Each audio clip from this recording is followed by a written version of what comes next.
우리는 지난 5주간 동안 예수님의 치유에 대한 말씀들을 쭉 읽어왔습니다. 첫 번째 주에는 치유의 소망에 대한 말씀으로 나병 환자를 고치신 것을 우리가 읽었고요. 그리고 두 번째 주에는 중풍 병자와 내 친구, 그래서 치유의 믿음에 대한 것을 가지고 나누었습니다. 그리고 세 번째 주에는 손 마른 사람, 안식일에 회당 가운데 손을 내밀어서 그를 치유해 주시는 또 치유의 용기에 대한 믿음을 같이 나눴고, 네 번째 주에는 회당장 야이로의 딸을 위해서 그 회당장이 치유를 간구하는 그 믿음에 대한 것을 읽었습니다. 그리고 다섯 번째 주, 지난주에는 혈루증 앓는 여인, 그 여인에게 치유의 능력에 대한 그 믿음이라는 주제를 가지고 말씀을 나눴습니다. 그러니까 공통적인 메시지는 무엇이냐면 예수님은 우리의 치유자이시다 하는 믿음입니다. 그러니까 이 믿음을 지닌다면 주님의 치유하심을 우리가 경험하게 될 것이다 하는 것을 한 5주간 동안을 그 말씀 속에서 살펴봤습니다. 그러니까 예수님은 또한 치료자가 되시기도 하시지만 오늘 말씀의 앞뒤를 보면 배고픈 무리들을 먹이시기도 하셨습니다. 오늘의 본문은 오병이어의 그 기적을 베푸신 이후의 사건입니다. 그러니까 물고기 2마리와 보리떡 5개로 그 5,000명을 먹이시고 그리고 12바구니를 남긴 사건, 오병이어의 사건 다 아시죠? 이제 이 상황에 대해서 또 요한복음은 어떻게 기술하고 있냐면 예수님을 사람들이 왕으로 이렇게 추대하고자 하는 사람들이 있었습니다. 왜냐하면 자신들의 문제를 해결해 줬다 생각하니까. 그런데 예수님은 그들을 물리치시고 보내는 동안에 제자들을 배에 태워서 건너편 벳세다라고 하는 곳으로 가게 하셨습니다. 그리고 예수님은 이제 그들과 분리돼서 집으로 보내시고 기도하러 산에 올라가셨습니다. 그러니까 기도라고 하는 것은 무엇입니까? 하나님과 소통하는 것이잖아요. 또 우리가 기도를 통해서 하나님과 소통함으로써 우리 마음에 어떤 죄악된 것, 생각과 불순한 생각들을 참으로 버릴 수가 있는 것이죠. 그러니까 우리는 오직 하나님과 소통함으로써 마음의 깨끗함을 유지할 수 있는 것입니다. 그러니까 예수님께서도 마찬가지였습니다. 우리 역시도 기도하지 않고서는 우리 인생의 방향을 하나님께로 향할 수 없습니다. 그러니까 우리는 기도를 통해서 하나님과 소통하면서 우리의 삶의 방향을 올바로 잡아가야 하는 것입니다.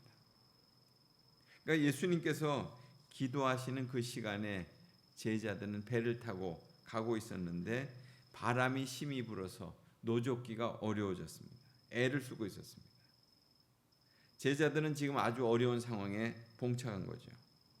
그러니까 예수님께서 그때 밤 4경쯤 제자들에게 오셨다고 그랬어요. 그러니까 사경이라고 하면 우리로 한다면 새벽 3시에서 6시 사이를 의미합니다. 그러니까 6시면 날이 밝아오는 그런 시간이니까 좀 어둑어둑하겠죠.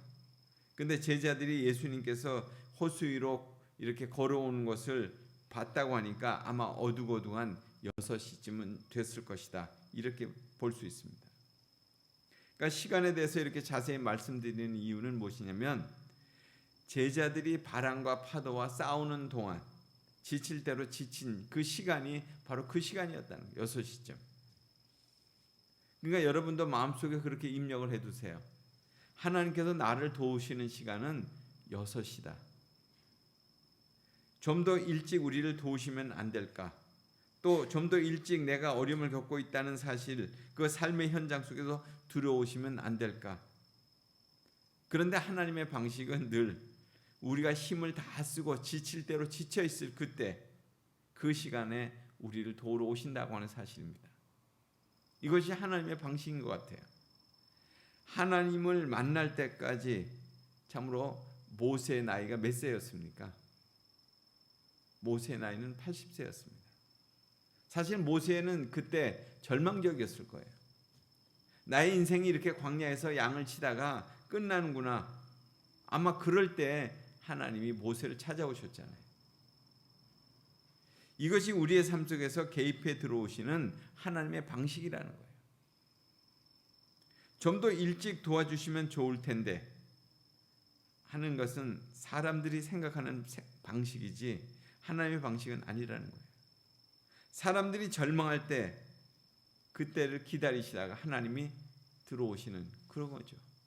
그러니까 철저히 우리가 절망하는 그 순간, 손을 드는 순간 하나님이 우리의 손을 붙잡아 주시는 거예요. 오늘 본문에서 안심하라, 내니 나다, 두려워하지 말라 이렇게 말씀하세요. 그러니까 호수 위에서 바람과 사투를 벌이고 있는 그 제자들에게 무리를 걸어오신 예수님께서 하신 말씀이죠. 이 말씀에서 우리가 가장 중요하게 생각해야 되는 말씀은 나다, 내니 하는 말이에요. 나다. 그러니까 돌아보면 우리의 삶은 참 연약합니다. 그런데 강한 척하는 사람들이 있습니다. 그 사람들은 어떤 사람들입니까? 자기가 약하다는 것을 보여주고 싶지 않으니까 그렇게 하는 거죠. 우리가 택배 박스에도 보면 이렇게 깨지기 쉬운 물건 거기에는 그 유리잔 깨진 그런 모양을 붙이잖아요. 잘 다뤄달라고 그렇게 표시하는 거죠. 그러니까 우리의 삶이 연약합니다. 우리 앞에 무슨 일이 기다리고 있을지 한치 앞을 내다볼 수 없습니다. 그게 우리 인생이에요. 뜻하지 않는 일들이 많이 생겨납니다. 꼭 바다를 지나가는 배, 그 배에 무슨 일을 만나게 될지 알 수 없는 것처럼 우리 인생도 그러하다는 거예요. 그 가운데 우리는 불안하고 걱정하고 때로는 절망한다는 것입니다. 그런데 그 절망의 끝에서 들려오는 소리가 있어요. 그건 뭐예요? 나다, 내가 여기 있다 하는 거죠. 그러니까 영어로 I am이에요. 번역된 말로 히브리어 성경에는 에고 에임이라고 이렇게 표현합니다. 그러니까 이 말은 히브리어 야훼라는 말과 같은 말입니다. 그러니까 이 야훼라는 히브리어를 히랍어로 바꾸면 에고 에임이에요. 그러니까 하나님의 이름에 대해서 그 말씀이 출애굽기 3장 14절에 나옵니다. 하나님께서 모세에게 자기 이름을 말씀하셨어요. 뭐라고 얘기하셨어요? 하나님은 나는 스스로 있는 자다. I am who I am 이렇게 얘기했어요. 너희들이 그 사람들이 누가 너를 무리에게 그 바로에게 보내느냐고 이렇게 묻게 되면 스스로 있는 자가 나를 너에게 보냈다고 이렇게 얘기하라고 그랬습니다. 여기서 I am이라고 번역된 말이 히브리어로 야훼예요. 그러니까 개역 성경에서도 보면 여호와라고 이렇게 나와 있습니다. 그러므로 내가 여기 있다고 하는 예수님의 말씀은 곧 나 여호와 하나님이 여기 있다 이런 말씀과 같은 거죠. 하나님께서 친히 제자들의 삶 속에 그 삶의 현장 속에 오셔서 내가 여기 있다 이렇게 말씀하시면서 들어오시는 거예요. 내가 여기 있어 하면서 그렇게 찾아오신 거죠. 그러니까 이 말씀이 여러분에게 위로의 말씀이 됐으면 좋겠습니다. 이 말씀이 여러분에게 정말 희망의 말씀이 됐으면 좋겠어요. 하나님의 자녀들은 어떤 상황 속에서도 절망하지 않는 거예요. 절망의 끝에서 내가 여기 있다고 말씀하시는 그런 예수님의 음성을 들을 수 있기 때문에 그렇다는 것이죠. 그 예수님의 음성은 곧 하나님의 음성입니다. 그러니까 사도행전은 사도들의 행적을 기록한 말씀이잖아요. 그 중에서 바울이라고 하는 그런 사도 그 한 사람에게 초점을 맞춘 그런 말씀들이 대부분이죠. 그 중에 사도행전 23장에 보면 바울이 예루살렘에 그 있는 유대 공회에 불려 나오게 됩니다. 그 자리에서 바울은 자기의 소신을 굽히지 않는 그런 아주 확신 있는 믿음을 가지고 증언을 하죠. 바울의 증언이 다 끝나기도 전에 공회에 있던 바리새파 사람들이 또 사두개파 사람들이 논쟁을 벌이면서 참으로 싸움이 격렬해지게 됩니다. 그 와중에 바울은 가까스로 그 로마의 병사들의 막사에 이제 들어가게 되죠. 아주 참으로 기나긴 밤이었습니다. 내일 내가 살아서 다시금 아침을 맞이할 수 있을까? 그것이 장담할 수 없는 그런 밤이었어요. 성경에 보면 그때 놀라운 말씀들이 기록되고 있습니다. 그 당시에 난폭한 유대인들은 내가 저 바울을 죽이기 전까지는 난 음식을 먹지 않겠다고 이렇게 막 공언한 사람들이 있는 그 가운데 그날 밤에 주님께서 바울 곁에 서서 말씀하셨어요. 용기를 내어라. 내가 예루살렘에서 나를 증언한 것처럼 로마에서도 나를 증언하게 될 것이다. 이 말씀이었어요.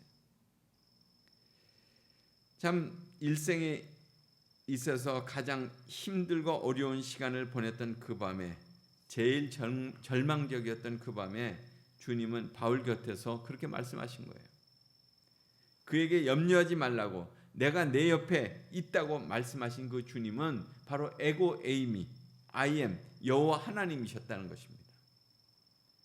뜻하지 않는 생의 위기를 맞이한 사람들에게 예수님은 내가 여기 있다고 이렇게 말씀하시면서 그에게 다가서셨죠. 병으로 고생하는 사람들을 찾아와서 치료해 주셨죠. 예수님은 자기가 할 수 있는 모든 것은 다 해보았지만 더 이상 자기 힘으로 할 수 없는 사람들, 절망 끝에 있는 그런 사람들에게 에고 에이미, I am, 나 여호와 하나님, 나 여기 있다 이렇게 말씀하시면서 다가오신 거예요. 그러니까 우리가 이미 들었던 말씀에 불치의 병이라고 하는 나병 환자를 고쳐주셨잖아요. 또 누워 있었던 중풍병자를 일으켜 주셨잖아요. 또 손 마른 사람의 그 손을 성하게 해주셨죠. 또 죽었다고 한 회당장 야이로의 딸을 다시금 소생시켜 주셨습니다.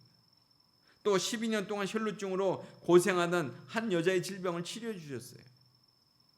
지금 산원 파도로 인해서 참으로 배가 위기 가운데 있는 그 제자들에게 예수님이 찾아오셔서 배에 오르시면서 그렇게 될 때 바람이 그치고 파도가 잔잔해졌다고 그랬습니다. 그러니까 오늘 성경 말씀을 통해서 성령께서 우리에게 말씀하시는 것을 들을 수 있어야 합니다. 참으로 이 시간 끝에 안심하라, 에고 에이미, I am, 스스로 있는 자, 나 여호와가 여기 있다고 하는 그 말씀하시는 주님의 음성을 듣게 되시길 바랍니다. 이 예수 그리스도를 나의 구주로 그렇게 영접하고자 하지 않느냐 하는 그런 음성을 내 내면 속에서 들을 수 있게 되길 바랍니다. 이제 여러분 눈을 한번 감아 보세요. 그리고 한번 그렇게 기도를 드려보십시오. 주님, 저는 연약한 사람입니다. 주님의 도움이 필요합니다. 주님의 위로가 필요하고 또 주님이 주시는 은혜와 소망이 필요합니다. 저의 눈을 항상 I am이신 주님께 고정하도록 도와주십시오. 그리고 제 마음 가장 귀한 자리를 기꺼이 주님께 내드립니다. 예수님 이름으로 기도합니다. 이렇게 기도하세요. 이처럼 주님이 함께 하심을 믿게 될 때 우리의 삶은 마침내 안전하게 되는 거죠. 치유의 사건은 예수님과 함께 하심을 경험하는 그런 시간이에요. 그러나 그 순간순간 두려울 때가 있어요. 제가 병들어서 치료를 받을 때 두 가지를 붙들고 기도했습니다. 하나는 나에게 주어진 이 몸을 잘 돌보고 회복하게, 그래서 의사 선생님의 말씀을 잘 듣고, 또 하나는 나에게 주어진 생명과 사명은 하나님께서 참으로 책임지시고 다시금 쓰실 것이라는 그런 소망. 그때 자주 불렀던 그 찬양이 조금 전에 중창단이 불렀던 찬양이 나의 힘이 되신 여호와여, 내가 주님을 사랑합니다. 그러니까 비현실적인 것에서 두려움이 찾아왔다면 하나님 앞에서 회복해야 될 그런 담대함이 있어야 합니다. 제자들이 오늘 말씀에 보면 놀랐다고 그랬습니다. 이거 단순한 놀랐다는 것이 아니에요. 정말 공포에 질렸다 하는 것이었어요. 두려움이 무서운 것은 의욕을 잃게 하는 것입니다. 그러니까 의욕을 잃은 사람에게 필요한 것은 뭐겠어요? 용기예요. 제자들의 기억을 되돌릴 필요가 지금 있는 거죠. 두려움을 몰아내고 용기를 찾는 방법, 그것은 간단해요. 예수님께서 하신 말씀을 듣는 거예요. 안심하라, 내니 두려워하지 말라, 이거예요. 예수님이 눈에 보이지 않게 될 때 제자들은 자신들이 경험했던 예수님의 능력도 다 잊어버렸잖아요. 우리가 인생의 파도를 만나는 것은 이상한 일이 아니에요. 특히 갈릴리 호수, 풍랑도 자주 일었고 또 바다도 참 때때로는 이 돌풍 때문에 휘감길 때가 있었어요. 제자들도 그 바다를, 그 호수를 잘 알고 있었습니다. 그러니까 문제는 뭐예요? 그들이 풍랑을 만나 두려워하는 중에 찾아오신 예수님을 참으로 알아보지 못했다는 것 아닙니까? 오늘 이게 문제죠. 제자들은 예수님을 보고 유령이다 소리도 질렀어요. 예수님은 두려워하는 제자들을 향해서 그 배에 오르시면서 그것을 모두 그치게 하셨습니다. 하지만 예수님의 정체를 눈치채지 못하자 제자들은 더욱 놀랐다고 그랬어요. 성경은 그 이유를 바로 그날 저녁 오병이어의 기적을 일으키셨던 예수님을 깨닫지 못했기 때문이라고 그렇게 증거하고 있어요. 52절입니다. 이는 그들이 그 떡 떼시던 일을 깨닫지 못하고 도리어 그 마음이 둔하여졌습니다. 그 떡 떼시던 그것을 알지 못하고 그 마음이 둔해졌다. 안심하고 두려워하지 않게 되는 비결은 주님을 일상에서 느끼는 거예요. 지금 나와 함께 계시는 주님을 내가 느끼는 것입니다. 어떤 위기의 순간에도 주님을 붙잡은 손을 놓지 않는 거예요. 오늘 말씀을 통해서 우리가 배우는 아주 중요한 믿음의 교훈이 있습니다. 우리가 경험했던 믿음의 이야기를 간직하는 거죠. 또 중요한 것은 우리에게 체험이 있다는 거예요. 믿음의 체험을 한 후에 역시 두려움은 찾아오지만 그 두려움을 헤치고 또 주님을 보게 될 때 두려움 가운데서 우리를 건져주실 것이라는 그런 사실이에요. 보는 것에는 두 가지 차원이 있습니다. 내 눈에 보이는 것이 있고요. 또 의지적으로 보려고 하는 것이 있습니다. 오늘 우리의 믿음의 기억들을 가지고 두려움 속에서 의지적으로 주님을 보고자 하는 거예요. 우리의 믿음의 기억이 그 생명력 있게 살아나고 또한 두려움 속에서 주님을 그렇게 될 때 기대하게 되는 거죠. 우리가 생각을 해보세요. 이리저리 뛰어다니면서 기쁨으로 그 소식을 전했던 우리의 믿음에 대한 추억들, 또 옷자락만 만져도 족하다고 하는 그런 믿음의 기대감이 바로 기적을 일으켰다는 사실들을. 그래서 오늘 찬양 중에 시선이라고 하는 그런 그 CCM이 있습니다. 그 가사가 오늘의 말씀의 결론입니다. 그 가사는 이렇습니다. 내게로부터 눈을 들어 주를 보기 시작할 때 주의 일을 보겠네. 내 작은 마음 돌이키사 하늘에 꿈꾸게 하네. 주님을 볼 때 모든 시선을 주님께 드리고 살아계신 하나님을 느낄 때 내 삶은 주의 역사가 되고 하나님이 일하기 시작하네. 오늘 말씀이 우리에게 묻습니다. 여러분은 두려운 일이 닥칠 때 무엇을 보시겠습니까? 그리고 두려움 가운데 여러분이 기억할 수 있는 주님의 모습이 있으십니까? 한 번의 기적으로 우리의 인생의 문제가 해결되는 것은 아니지만 주님의 기적을 체험한 흔적이 우리에게 있어야 하지 않겠습니까? 그런 믿음을 사모하시면서 그리고 다시 한번 참으로 두려워하지 말라 내니 안심하라고 하는 그 주님의 음성을 꼭 듣게 되시는 여러분 마음속에 새기는 그런 복된 한 주간이 되시기를 바랍니다. 기도하겠습니다. 하나님 아버지, 오늘도 이 시간 주의 말씀으로 다시 한번 우리의 마음을 새롭게 해주심을 감사드립니다. 참으로 질병과 고통 가운데서 참 우리의 삶을 흔들어 놓는 이 세상 가운데서 주님이 우리 곁에 계시고 또 안심하라 나다 두려워하지 말라고 하는 그 주님이 우리에게 그렇게 말씀해 주신 것을 듣고 그 마음속에 새기면서 다시 한번 이 거친 파도가 이는 이 세상을 하나님 믿음으로 승리하는 저희들의 생애가 될 수 있도록 인도해 주옵소서. 그래서 다시 한번 주님의 말씀으로 승리하는 복된 주님의 종들이 되도록 축복해 주옵소서. 예수님 이름으로 기도드리옵나이다.